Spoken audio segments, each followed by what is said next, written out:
For most people, Texas is just a big, bold American state, known for its cowboy pride, its BBQ, and that famous slogan, "Don't mess with Texas." But what many people don't know is that for nearly a full decade, Texas wasn't part of the United States.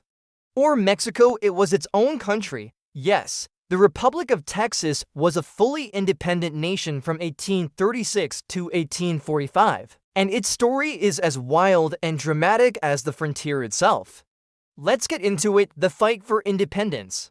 In the early 1800s, Texas was part of Mexico, but it wasn't quiet. Thousands of settlers, mostly Americans, had moved there under Mexican agreements.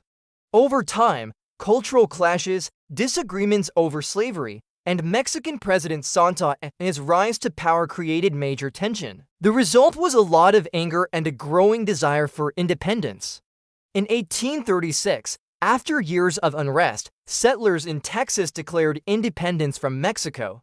The move ignited the Texas Revolution, marked by famous battles like the Battle of the Alamo, where nearly 200 defenders, including Davy Crockett, were killed, and the Battle of San Jacinto, where Texan forces led by Sam Houston defeated Santa Anna in just 18 minutes. With that swift victory, Texas wasn't just a rebellious region, it declared itself a nation. A new nation is born, and so the Republic of Texas was born. It had everything a real country has: a flag, a constitution, a president Sam Houston, its own military and currency. Even foreign diplomats who met with officials in places like London and Paris, it also claimed a massive amount of land, even parts of modern-day New Mexico, Colorado, and Oklahoma. But being a young nation wasn't easy. From the start, the Republic of Texas was financially unstable. It was constantly under threat from Native American tribes, and Mexico refused to acknowledge its independence. Mexico still considered Texas a rebellious province and frequently sent forces to the border. Internally, Texas was struggling too, with debt, political division, and concerns about security.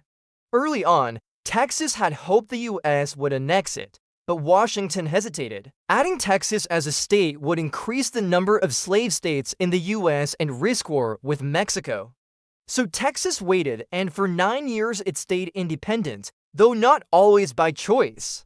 Joining the Union, by 1845, things changed. American public opinion had shifted, and the idea of manifest destiny, the belief that the U.S. was destined to expand across the continent, was rising. That year, the U.S. finally agreed to annex Texas. Mexico was enraged. Within a year, the Mexican-American War broke out, a war that would change the map of North America permanently. But as for Texas, its days as a nation were over, so what really happened? Texas was never meant to be a long-lasting nation. It was a revolutionary experiment, fueled by land, liberty, and opportunity, that quickly ran into the harsh reality of politics, war, and survival. Its story is a rare one in American history, a U.S. state that was once a sovereign country. And although it only lasted 9 years, the legacy of the Republic of Texas lives on in the state's fierce pride. And in that little line you lines still see on some official seals, the Republic of Texas minus 1,836. And if you want to dive deeper into the wild history of the US, check out more content at What Really Happened and subscribe. Thanks for watching. See you next time.